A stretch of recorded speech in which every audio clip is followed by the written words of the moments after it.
अमेरिकेचे राष्ट्राध्यक्ष Donald Trump यांनी काही काळापूर्वी भारताला डेड इकॉनॉमी म्हणून अपमानित करण्याचा प्रयत्न केला होता.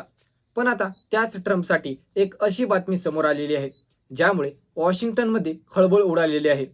भारताच्या रिझर्व्ह बँकेने आरबीआय एक मोठा आर्थिक आणि रणनीतिक पाऊल उचललेला आहे, ज्यामुळे केवळ भारतीय रुपयाची ताकद वाढणार नाही, तर अमेरिकी डॉलरच्या दादागिरीला थेट आव्हान मिळणार आहे. आणि सर्वात मोठा धक्का म्हणजे आरबीआयने एकाच झटक्यात 5 अब्ज अमेरिकी डॉलरची परकीय चलन विक्री केलेली आहे. आणि याचा परिणाम इतका खोलवर आहे की डॉलर 1973च्या सर्वात मोठ्या घसरणीला समोरनं जात आहे.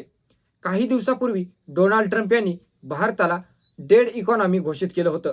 तेव्हा आरबीआयचे गव्हर्नर संजय मल्होत्रा यांनी कठोर प्रत्युत्तर देताना सांगितलं होतं की भारताची अर्थव्यवस्था ही जगातील सर्वात वेगाने वाढणारी अर्थव्यवस्था आहे. तेव्हा वाटलं होतं की हा केवळ शाब्दिक युद्ध आहे, पण आता आरबीआयने थेट कृती मोडमध्ये येत ट्रम्प यांना सनसनीत प्रत्युत्तर दिलेलं आहे. आरबीआयने नुकतंच एक परिपत्रक जारी केलं होतं, ज्याबद्दल आम्ही काल आपल्या अहवालात सांगितलं होतं की भारतीय रुपयाच्या आंतरराष्ट्रीयकरणाच्या दिशेने एक गेम चेंजर ठरत आहे. यापूर्वी जर एखादा परदेशी देश भारतासोबत रुपयामध्ये व्यापार करू इच्छित असेल तर त्यांना स्पेशल रुपये होस्ट्रो खाते उघडण्यासाठी आरबीआय कडून पूर्व परवानगी घ्यावी लागायची. पण आता आरबीआयने नियम बदलले आहेत. आता कोणतीही अधिकृत बँक आरबीआयच्या परवानगीशिवाय अशी खाती उघडू शकते. याचा अर्थ असा आहे की आता बहुतांश देशासोबत रुपयामधील व्यापार कमी कागदपत्रासह आणि रुपयाची जागतिक पोहोच जलद गतीने वाढेल. समजा भारताचा एक व्यापारी रशियाकडून 100 रुपयांचा माल आयात करतो. ती रक्कम भारतीय रुपयामध्ये जसं की एसबीआय किंवा इतर कोणत्याही बँकेत जमा होते.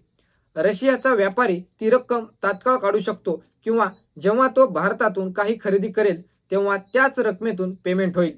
यामुळे डॉलरचा वापर पूर्णपणे शून्य होईल, विनिमय दराचा धोका कमी होईल आणि दोन्ही देशाची किंमत बचत होईल. म्हणजेच आरबीआयचा हा पवित्र केवळ आर्थिक नाही तर हा एक रणनीतिक पत्र आहे. अमेरिकी डॉलरवरची अवलंबिता कमी करणे आणि हळूहळू पूर्णपणे संपवण्याच्या दिशेने हे एक मोठं पाऊल आहे. आणि एवढंच नाही, आरबीआयने आणखी एक मास्टर स्ट्रोक खेळला आहे. एका झटक्यात 5 अब्ज अमेरिकी डॉलरची विक्री. होय, आरबीआयने आपल्या परकीय चलन साठ्यातून 5 अब्ज डॉलर चलन बाजारात पाठवले. कारण काय जाणून घ्या. जेणेकरून बाजारात डॉलरचा पुरवठा वाढेल आणि त्यांची किंमत घसरेल. जितका डॉलर स्वस्त होईल तितका रुपया मजबूत होईल. अमेरिकी डॉलर आता दबावाखाली आला आहे तर रुपया पुन्हा सावरलेला आहे. जेव्हा टॅरिफच्या दबावामुळे त्यांच्या घसरणीची अपेक्षा होती, भारताने आधीच 30 देशासोबत 156 स्पेशल रुपये होस्ट्रो खाती उघडलेली आहेत.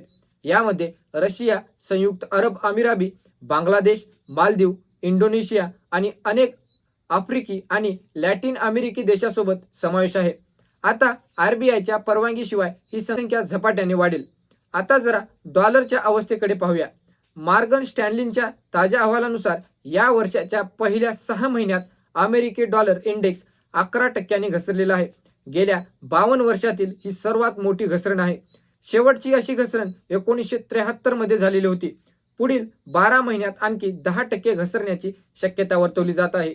अमेरिकी गुंतवणूकदार आपले पैसे अमेरिकेतून काढून उदयोन्मुक्त बाजारपेठामध्ये गुंतवत आहेत. अमेरिका बाजारपेठेतून भांडवली बाहेर जाण्याचा प्रवाह सुरू होत आहे. आता याला केवळ आर्थिक पाऊल समजणं ही चूक आहे. हा थेट संदेश होता की भारत आता अमेरिकेच्या दबावाखाली येणार नाही. मग ते ट्रम्प असोत किंवा कोणीही राष्ट्राध्यक्ष. भारत आपली चलन जागतिक व्यासपीठावर स्थापित करण्यासाठी सज्ज आहे. ट्रम्प यांच्या डेड इकॉनॉमी या वक्तव्यानंतर अवघ्या काही आठवड्यात आरबीआयनं असा धक्का दिला की वॉल स्ट्रीट आणि वॉशिंग्टन दोन्ही ठिकाणी गार झालेले आहेत. 5 अब्ज डॉलरची विक्री, रुपयांचं आंतरराष्ट्रीयकरण आणि डॉलरची 1973 नंतरची सर्वात मोठी घसरण आहे. हा आहे भारताचा नवा आर्थिक आत्मविश्वास. आता तुम्हाला काय वाटतं?